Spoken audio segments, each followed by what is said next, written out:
Hello students, last video के continuity में आज हम लोग क्लास 7 का चैप्टर 1 एक्सरसाइज 1.4 का पार्ट 3 पढ़ेंगे और इसमें हम लोग 1.4 एक्सरसाइज का रेस्ट क्वेश्चन करेंगे, जिसमें आपको डिवीजन ऑफ इंटीजर्स का ही रूल फॉलो करना है और क्या नाम है, टेबल का यूज करना है। लास्ट वीडियो में मैंने आपको एक होमवर्क दिया था टेबल लर्न करने को। अब आप कमेंट बॉक्स में डालिए कि आप लोगों ने किन किन लोगों ने टेबल याद कर लिया है। तो चलिए स्टार्ट करते हैं। क्वेश्चन नंबर 5 मेरे साथ साथ आप भी पढ़िए और साथ साथ में करिए क्वेश्चन, और आप अपना कैलकुलेशन करिए, मैं अपना करूँगी, फिर आप टैली करिएगा। अगर कुछ डिफरेंस होगा तो उसको करेक्ट करिएगा, और नहीं तो इसका मतलब आपने सीख लिया है। तो स्टार्ट करते हैं। The temperature eight 12 noon was 10 degree centigrade above 0। 12 बजे दोपहर में टेम्परेचर कितना था? 10 डिग्री सेंटीग्रेड। above 0 का मतलब 0 से ऊपर, तो ये पॉजिटिव है। 10 डिग्री सेंटीग्रेड आपका क्या है? पॉजिटिव है। और उसके बाद if it decreases eight the rate of 2 degree centigrade per hour until midnight. अगर ये 2 डिग्री सेंटीग्रेड के रेट से डिक्रीज हो रहा है मिडनाइट तक, एवरी आवर, तो क्वेश्चन पूछ रहा है at what time would the temperature be 8 degree centigrade below 0। Below 0 का मतलब क्या है? 8 डिग्री सेंटीग्रेड आपको जो बताना है वो निगेटिव में बताना है। -8 मतलब -8 टेम्परेचर कब होगा, कौन से टाइम पे -8 डिग्री टेम्परेचर होगा। और नेक्स्ट क्वेश्चन पूछ रहा है इसी में, what would be the temperature at midnight. और रात में 12 बजे टेम्परेचर कितना होगा। तो चलिए क्वेश्चन को स्टार्ट करते हैं।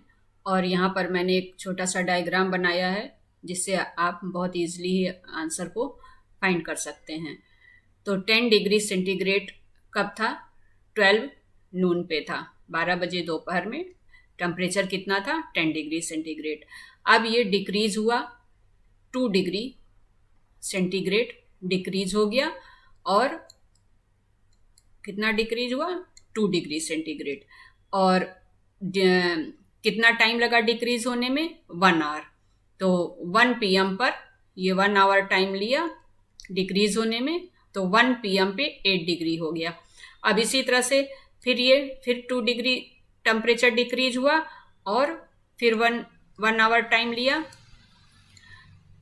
तो ये 2 PM पे कितना हो गया? 6 डिग्री।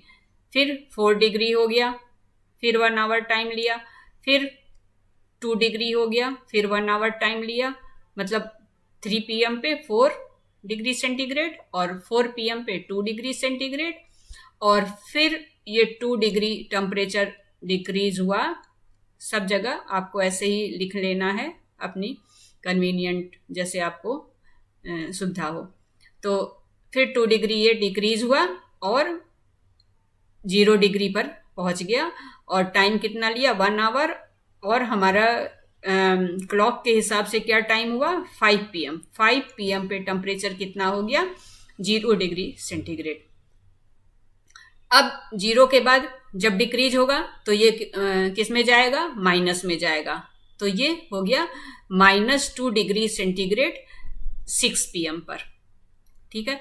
फिर -2 से फिर और डिक्रीज होगा तो -4 डिग्री सेंटीग्रेड आ जाएगा 7 PM पे। फिर -4 से फिर -2 डिक्रीज होगा, यहाँ भी -2, हर जगह -2 होगा। मैं बार बार नहीं लिख रही हूँ हर लूप पे। तो ये फिर -2 डिग्री सेंटीग्रेड डिक्रीज होगा। अब टाइम क्या हो गया आपका? 8 PM। अब फिर ये -2 डिक्रीज हुआ और ये पहुंच गया -8 डिग्री सेंटीग्रेड और ये 9 PM पे। तो अब देखिए आपका फर्स्ट आंसर क्या है, फर्स्ट क्वेश्चन क्या है कि 8 डिग्री सेंटीग्रेड बिलो जीरो, मतलब ये 8 डिग्री जो है वो पॉजिटिव में नहीं है, -8 होगा, क्योंकि यहाँ पे क्या है, बिलो जीरो है। तो बिलो जीरो है तो मतलब क्या पूछ रहा है कि -8 कब होगा, तो -8 कब हुआ, 9 PM पे हुआ। ठीक है, अब फिर ये, अब फर्स्ट का आंसर आपको पता चल गया, तो फर्स्ट का आंसर आप क्या लिखेंगे, 9 PM। आंसर क्या हो गया फर्स्ट का, 9 PM। ठीक है, अब हमें एक और आंसर फाइंड करना है। अब इससे और आगे बढ़ते हैं, -8 के बाद ये कितना हो जाएगा, -10, और टाइम उस समय क्या हुआ रहेगा, 10 PM। ठीक है, और -10 के बाद -12 होगा, टाइम 11 PM, और -12 के बाद -14 होगा, -14 होगा 12 मिडनाइट पे। जब रात के 12 बजे होंगे तो इसका टेम्परेचर कितना हो जाएगा, -14 डिग्री। तो क्वेश्चन इसमें नेक्स्ट क्या पूछ रहा था कि what would be the temperature at midnight. Midnight पे टेम्परेचर कितना होगा, मिडनाइट पे टेम्परेचर कितना होगा, -14 डिग्री। तो आप यहाँ पे आंसर लिख देंगे -14 डिग्री सेंटीग्रेड।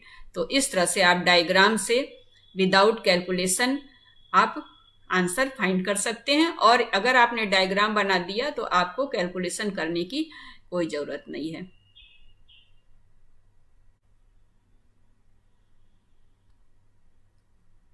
अब यहाँ पर मैंने क्वेश्चन नंबर 7 लिया है, 6 क्वेश्चन आप खुद करिएगा, और कोई डिफिकल्टी आएगी तो पूछिएगा।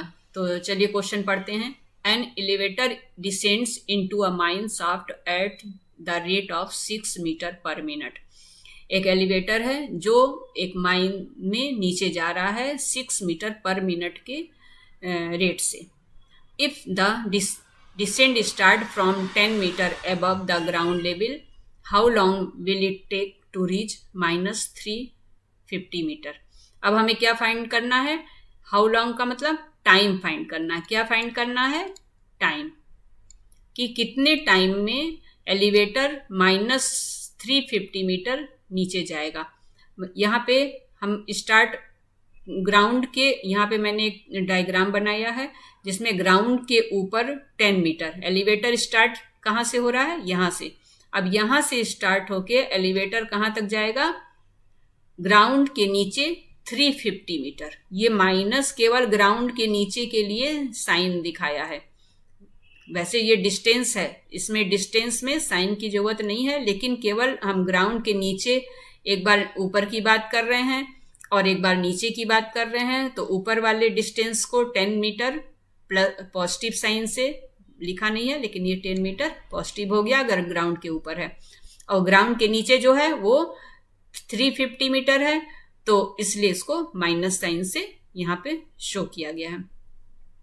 अब हमें क्या करना है कि एकदम टॉप से स्टार्ट करके एकदम नीचे तक हमें जाना है। तो हम टोटल डिस्टेंस हमारा कितना हो गया, 360, केवल हम ऐड करेंगे विदाउट साइन। तो टोटल डिस्टेंस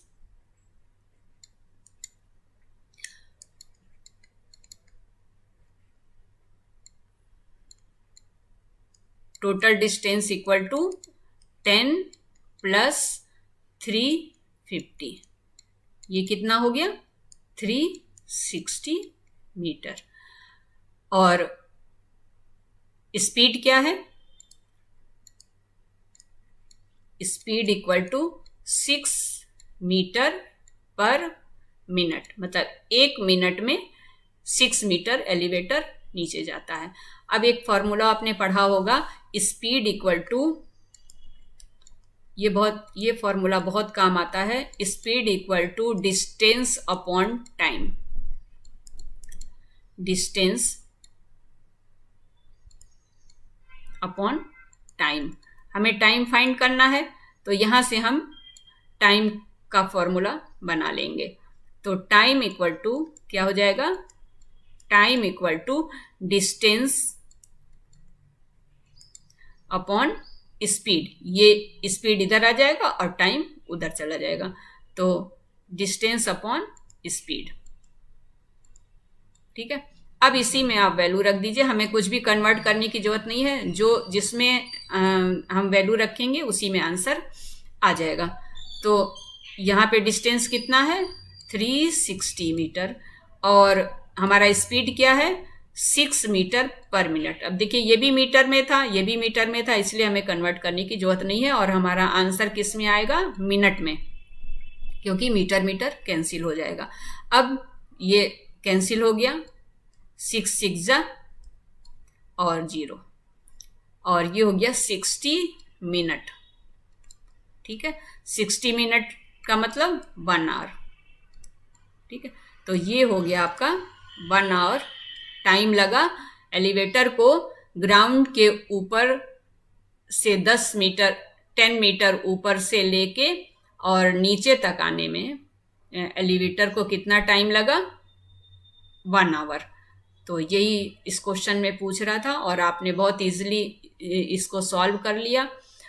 आपको कोई भी डिफिकल्टी आए आप कमेंट बॉक्स में पूछिए, टेबल लर्न करिए और क्वेश्चन को इजी मेथड से step by step rule follow करते हुए करिए। इंटीजर्स के रूल बहुत इंपॉर्टेंट हैं और अगर आप इंटीजर सीख लेंगे तो आप बहुत सारे क्वेश्चन विदाउट मिस्टेक कर सकते हैं। चैनल को सब्सक्राइब करिए, लाइक करिए और शेयर करिए। Thank you for watching this video.